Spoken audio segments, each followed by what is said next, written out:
Ko te toi, te timatanga o ngā mea katoa, he taonga tuku iho, ko te toi hoki, te ahurea Māori, te tirohanga Māori, te whakapono Māori.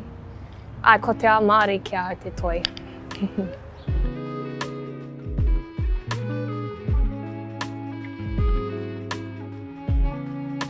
Kia ora, he uri tēnei no Ngāti Pakahi, Ngāti Moroki, Ngāti Hau, Ngāti Hao, ara ko te raroa Ngāpuhi me Ngāti Wainga Hapu. Ka mutu, he hua tēnei o ku mātou o ku tūpuna hoki. Kia ora. Ko Nico Campbell taku ingoa. He uri tēnei no Hokianga ki te Taiohi whaia, ki te Taiohi Pāpā no Ngāti Parauhau, Ruatoria. Kia ora. Ko te Taiohi, Taioha, he hua o mātou tūpuna. Kia whai whakaro, he aha tēnei mea te toi o Ngāpuhi. Ko ai mātou, he aha o mātou wawata mō ngā rā e hara mai nei. Nō reira, e hara mai rātou ki tēnei mea te Taiohi, Taioha wānanga. And we're just a collective of people of all ages who just want to find ways to move through the world through toi Māori. Ko te koingo e pirangi ana koe te hau atu ki te ao toi, te tūheiringa toi. Koe nei wānanga he tuapapa me kei ki te ako I etahi pukinga hou.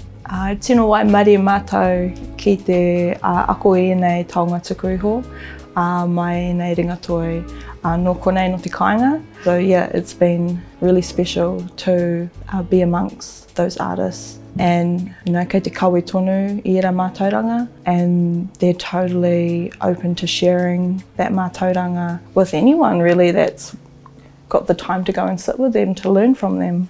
The importance of having kaupapa like Taiohi, Taioha through toi o Ngāpuhi is just the importance to lift each other up really, and to move through aroha, to engage with te taiao. Te hoki atu ki te whenua, ki te moana, ki te rongo ki era tumu mō ngoe, I think is really, really special.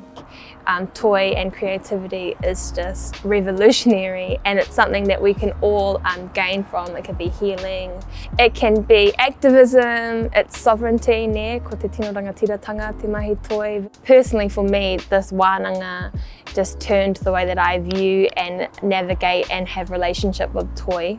Right on its head to a place that's founded and made for Māori. Ki te haere tonu, ki te whai tonu I tēnei ara o mātou mātua tūpuna. I roto I te toi, I te aroha, I ngā mahi rehia. Part of my privilege as an urbanised Māori is to create space for others to come and take up. And so for me, I would love to continue to go home, to make toi, to make taonga, to engage with the people of home, but also in these urbanised spaces to come and make space for others to take up that space, so we can see our institutions, our whare taonga, having Māori at its centre and being a reflection of Māori and not just an addition to the framework of these spaces.